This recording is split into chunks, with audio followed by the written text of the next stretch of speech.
Assalamualaikum warahmatullahi wabarakatuh. Jumpa lagi dengan saya, Serdadu Medis. Ayo sob, di subscribe. Subscribe gratis, free. Dapat ilmunya, dapat pengetahuannya. Ya, kalau mau bertanya, silakan tinggalkan pertanyaan di kolom komen ya. Jangan lupa like, share kalau mau. Terima kasih.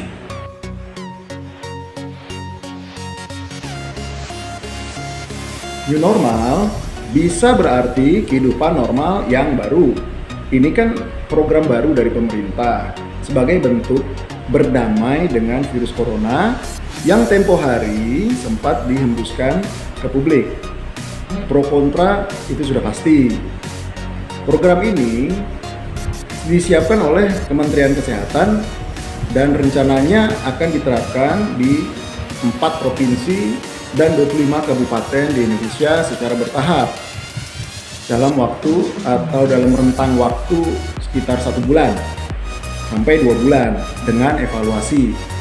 New normal menurut saya sama dengan normal life atau kehidupan normal plus protokol kesehatan. Jadi yang bikin new itu ya protokol kesehatannya. Ya, seperti yang saya bilang tadi sebelumnya, new normal bisa berarti berdamai dengan virus. Dalam artian yang lebih luas, new normal adalah bagaimana mensiasati pandemi ini dengan tetap melakukan aktivitas normal seperti biasa, ditambah dengan protokol kesehatan ketat. Ingat ya, ketat, tanpa meningkatkan angka kesakitan COVID-19 atau sekurang-kurangnya bisa menurunkan angka kesakitan di setiap harinya. Sebenarnya, saya tidak mau terjebak dengan permainan kata atau istilah berdamai dengan virus. Saya lebih senang melihat kepada bagaimana proses pelaksanaan berdamai dengan virus itu di masyarakat. Tentu harus ada kerjasama dong antara pemerintah dengan masyarakatnya. Saya meyakini bahwa tidak ada keputusan yang tidak menimbulkan dampak.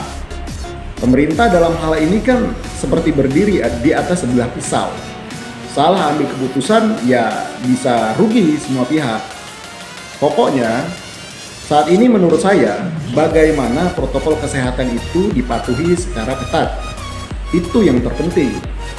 Di situ poinnya. Kalau mau jujur, sebenarnya kehidupan new normal ini sudah mulai terlihat sejak awal bulan puasa, di mana masyarakat sudah mulai banyak membaur di jalan-jalan dan memenuhi pusat-pusat jajanan tradisional di pinggir-pinggir jalan.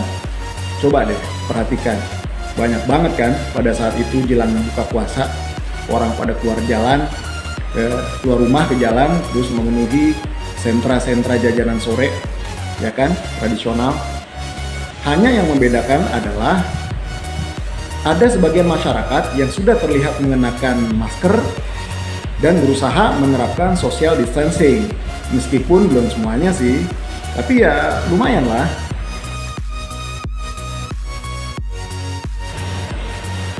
Tergantung dari pemerintah dan masyarakatnya dong ya. Sejauh mana pemerintah mampu memberikan supervisi atau pengawasan dan sanksi tegas bagi setiap pelanggaran yang terjadi. Sementara kalau di masyarakat, tentu sangat tergantung dari kedisiplinan masing-masing individunya. Tiap-tiap kita harus punya kepentingan dan kepedulian akan kehidupan new normal ini. Sebagai contoh ya, kalau misalnya kita lihat di jalan, kebetulan ada orang yang tidak mengenakan masker. Ya, kita berusaha mengingatkan dia betapa pentingnya mengenakan masker. Anjurkan orang itu untuk membiasakan menggunakan masker. Kalau alasannya karena tidak punya masker, nah hal itu tentu menjadi bagian dari ibadah kita untuk mendonasikan masker ke orang tersebut. Begitupun dengan toko atau warung-warung penjual barang.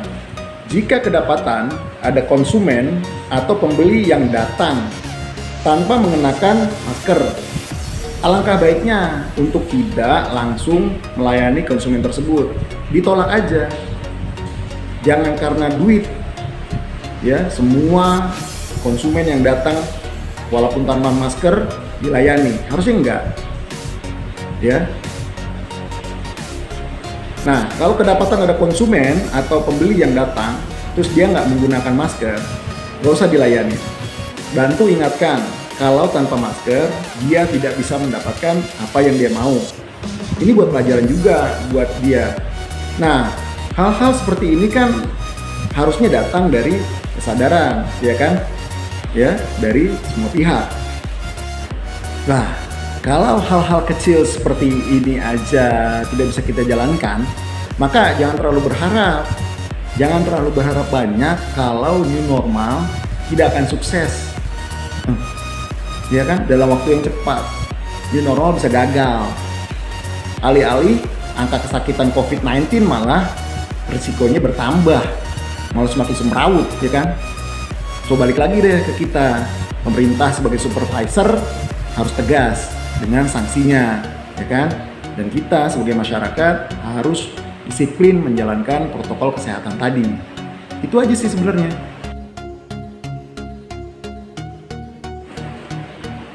Ya gimana ya, sebagai tenaga medis tentu saya punya kekhawatiran yang sangat besar ya akan program new normal ini. Di atas sudah saya singgung bahwa tidak ada keputusan yang tidak memiliki dampak. Begitupun dengan keputusan pemerintah untuk menerapkan new normal ini. Risiko meningkatnya angka kesakitan COVID-19 bukan mustahil, bisa saja terjadi. Makanya perlu evaluasi, ya kan? Nah, pemerintah katanya akan selalu melakukan evaluasi pada pelaksanaan program new normal ini setiap pekannya. Bagaimana dampak dan pelaksanaan new normal ini baik dari segi ekonomi, terlebih lagi dari segi kesehatan masyarakat. Kalau ternyata dalam pelaksanaannya itu ditemukan banyak kasus COVID-19 yang meningkat, ya tentu pemerintah harus bertanggung jawab, ya kan? Boleh jadi akan muncul opsi-opsi baru yang lain yang terkait COVID-19 ini. Kita lihat aja deh gimana nanti perkembangannya. Mudah-mudahan sih new normal bisa berjalan dengan baik dan lancar tanpa berpotensi meningkatkan angka kesakitan dari COVID-19 ini. Semoga ya. Kalau boleh memilih, saya tentu akan lebih memilih untuk tidak dilakukan program new normal ini. Namun sayangnya dampak ekonomi rupanya berpengaruh paling besar menurut saya, sehingga mendorong pemerintah untuk menerapkan program new normal ini. Ya, sampai vaksin dan obat COVID-19 ditemukanlah. Saya tidak punya gambaran angka pastinya ya soal ini. Semakin cepat vaksin dan obat ditemukan, tentu akan semakin baik. Semakin cepat program new normal akan selesai dan kita akan kembali ke kehidupan yang benar-benar normal, bukan new normal lagi. Gimana kalau vaksinnya ternyata akan lama ditemukan? Kan begitu pertanyaannya, ya kan?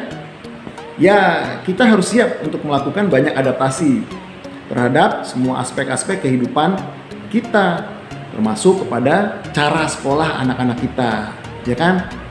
Intinya sih, masyarakat sebenarnya nggak perlu khawatir berlebihan. Insya Allah vaksin dan obat akan ditemukan cepat atau lambat. Cuma nggak tahu kapannya dan dari mana.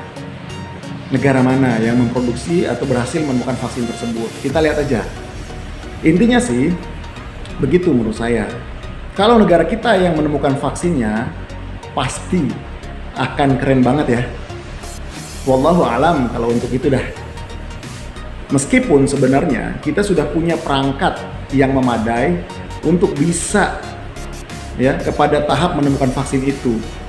Cuma sayangnya untuk melakukan semua itu perlu biaya yang super mahal. Negara kita mungkin nggak sanggup membiayainya, mungkin loh ya. Jadi menurut saya negara punya skala prioritas. First thing first, kalau kata orang manajemen, begitu.